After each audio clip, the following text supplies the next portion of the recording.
नगर परिषदांचा धुरळा पाहायला मिळतोय। राज्यामधल्या 246 नगर परिषदा आणि 42 नगर पंचायतींच्या सार्वत्रिक निवडणुकांचा आज निकाल जाहीर होणार आहे आणि सकाळी 10 वाजल्यापासून मतमोजणीला सुरुवात होणार आहे। महायुतीमधील भाजप, शिंदेसेना आणि अजित पवारांच्या राष्ट्रवादीसह मविया अनेक ठिकाणी एकमेकांच्या विरोधात लढलेले आहेत। त्यामुळे नक्की गुलाल कुणाचा आणि कोण बाजी मारणार याकडे संपूर्ण राज्याचं लक्ष लागलेलं आहे। प्रदीप कापसे आमचे प्रतिनिधी आमच्या सोबत आहेत। अधिक माहिती त्यांच्याकडून जाणून घेणार आहोत। प्रदीप, 246 नगर परिषदा, 42 नगर पंचायतींचा आज निकाल लागतोय। जवळपास 7 ते 8 वर्षांनी होणाऱ्या या निवडणुका आणि याकडे संपूर्ण राज्याचं लक्ष लागलंय।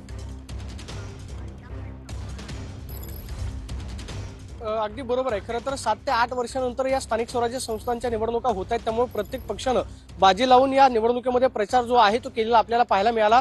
राज्यामधल्या जवळपास 246 नगर परिषदा आहेत आणि 42 नगर पंचायतींसाठी आज मतमोजणी जी आहे ती पार पडते।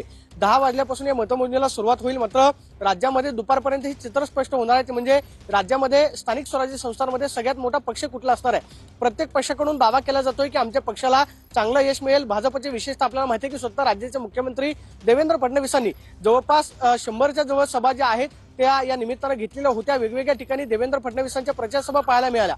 एकनाथ शिंदे असेल, त्याचबरोबर अजित पवारांचा सुद्धा प्रचाराचा झंझावात जो आहे तो आपल्याला पाहायला मिळालेला होता। मात्र महाविकास आघाडीचे नेते मात्र या निवडणुकीमध्ये प्रचारामध्ये आपल्याला कुठेही पाहायला मिळाले नाहीत। महाविकास आघाडीकडून सुद्धा दावा केला जातोय की स्थानिक स्वराज्य संस्थांमध्ये आमचे जे स्थानिक नेते आहेत ते वेगवेगळ्या ठिकाणी प्रचार करत होते, त्यामुळे आम्हाला सुद्धा यश मिळेल। मात्र आज दुपारपर्यंत हे चित्र स्पष्ट होणार आहे, ते म्हणजे स्थानिक स्वराज्य संस्थांच्या निवडणुकीमध्ये कोणता पक्ष बाजी मारणार आहे। दुपारी खरं तर दुपारपर्यंत हे चित्र स्पष्ट होईल। सकाळी 10 वाजता मतमोजणीला सुरुवात होईल। सर्वाधिक नगराध्यक्ष कोणत्या पक्षाचे निवडून येतात हे पाहणं महत्त्वाचं असणार आहे। भाजपकडून दावा केला जातोय की भाजपचे सर्वाधिक नगराध्यक्ष जे आहेत त्या निवडणुकीमध्ये निवडून येतील। महायुतीच नंबर 1 ठरेल। मात्र राज्यामध्ये आपल्याला माहिती आहे की महायुतीमध्येच थेट लढत जी आहे ती पाहायला मिळाली। विशेषतः कोकणामध्ये आपल्याला माहिती आहे की भाजप विरोधात नक्कीच चुरशीची ही लढत आणि चुरशीची ही निवडणूक जी आहे ती म्हणावी लागेल। मागच्या वेळेला भाजप सर्वात मोठा पक्ष ठरलेला होता। नगर परिषदा 83 आणि नगरपंचायती 18 त्यांच्याकडे होत्या।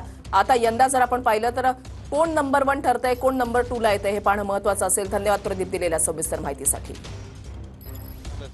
किशोरीताई पेडणेकर मुंबईच्या माजी महापौर, आपण त्यांच्याशी बोलणार आहोत। ताई, विजयाचा गुलाल कोण उधळेल आणि सगळ्यात जास्तीत जास्त जागा कोण जिंकेल असं वाटतं? मुळामध्ये आता काही तासातच निर्णय चालू होतील आपले। आणि ज्या प्रकारे महाराष्ट्रामध्ये जे सगळं घडतंय, काही आमदार पेट्या घेऊन बसलेत, पैशाच्या थैल्यांच्या म्हणजे नोटांच्या बंडलं, तर काही आमदार जेलच्या वारी करण्याच्या तयारीत आहेत। आता इलेक्शन होऊन गेलंय, वाटलेला पैसा काय त्यांच्या घरातून आणून तुम्हाला वाटला नाहीये।